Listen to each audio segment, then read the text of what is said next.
What is the intent or purpose of a forum? In setting up online forums, I think it's important to know what the purpose and intent is, or what your learning goals are in setting up the forum. If you have the purpose of setting up the forum clear in your mind, it becomes a lot easier to set up and also a lot more successful for the students and teachers alike. There are many reasons you may want to set up a forum. It could be that you want to elicit a discussion around a topic. You could put an open-ended question in here and let the students debate around the issue. You could come into the conversation when the students are off track or when you think the conversation has come to a natural end. It could be that you want to practice the art of discussion or debate around a topic. This is a slightly different aspect or goal from just eliciting the discussion. The emphasis is on the actual way of discussing or debating. You could set guidelines for this kind of debate and perhaps group the cohort into affirmative and negative. Feedback would be important in this situation to give the students an understanding of how to frame discussions or arguments. It could be that you want to get students to expand on the original topic by bringing in extra resources or ideas or perspectives. This is more project-based and asks the students to analyze and apply information from a base resource. It could be that the students have to just expand on a topic or take it in another direction. It could also be that the students have to create original materials based on the original materials, perhaps putting the original materials in another context. Forums could be used to prepare for a class by threshing out the main points of a topic. This is a flipped classroom approach where students are reading material and coming to understandings of the material by discussing or working with the materials in some way. This is a big step up from just reading the materials. This discussion could take many forms, and an activity could be set up where each student has to discuss certain areas or aspects of the material before class and then present their findings in class. This gets the students asking questions of other students before class so that their ideas are well ordered by the time they do come to class. At the beginning of a course, it is always good practice for the students to get into a forum and introduce themselves. A set of questions can be given to the students to guide them. For example, what are you studying? What area of law are you interested in heading towards? An interesting thing about themselves, or importantly, what are their expectations of this course? The last one is important, as you could set up a reflection exercise with a follow-up question at the end of the course to see if those expectations were met.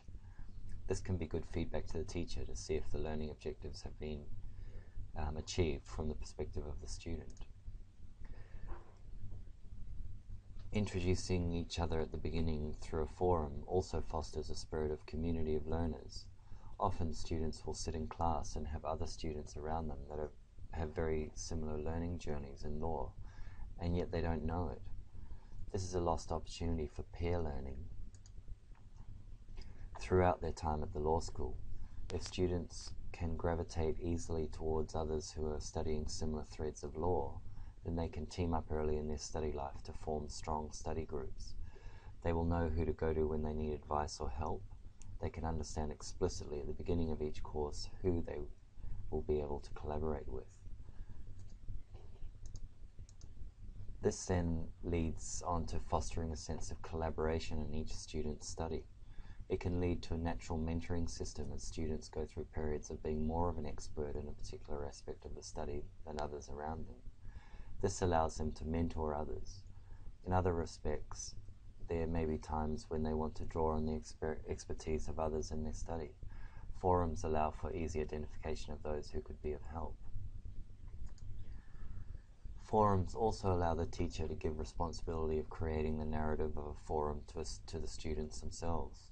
This could be in the form of each student analyzing material given by the teacher or sought by the student around a topic, and then creating their own discussion around the points they think are salient. If the students have to read material with the idea that they have to extract the salient points out of the material to create a discussion, it often leads to much deeper understanding and analysis of the material. Once a vibrant system of communication and discussion is set up online in a course, there is written evidence of student engagement with the material. This can lead to a much clearer picture of where students are in their learning and whether they are keeping up with the concepts. This can be used by the teacher to expand on material to fill gaps in learning, introduce more personalised learning by perhaps teaming weaker students up with stronger students, and generally having a more concrete understanding of students' levels in order to give more pointed, valuable feedback. And a forum can also be set up through the length of a course with the purpose of having a repository of discussion through the weeks in one place for the students to refer to. The teacher could also set up project-based forums where the students are set on a gradual pathway of increasingly complex discussions over time, perhaps following Bloom's taxonomy. In this way, the students are learning to increase the complexity of their argument or discussion over time. As you can see, forums can be used in many different ways based on the goals you set before setting the forum up. In the process of setting a forum up, much like any systematic approach to education, it is important to be clear on exactly what you want the students to achieve by engaging with others in a forum. Having forums in parallel to your classroom learning can lead to a very rich learning experience.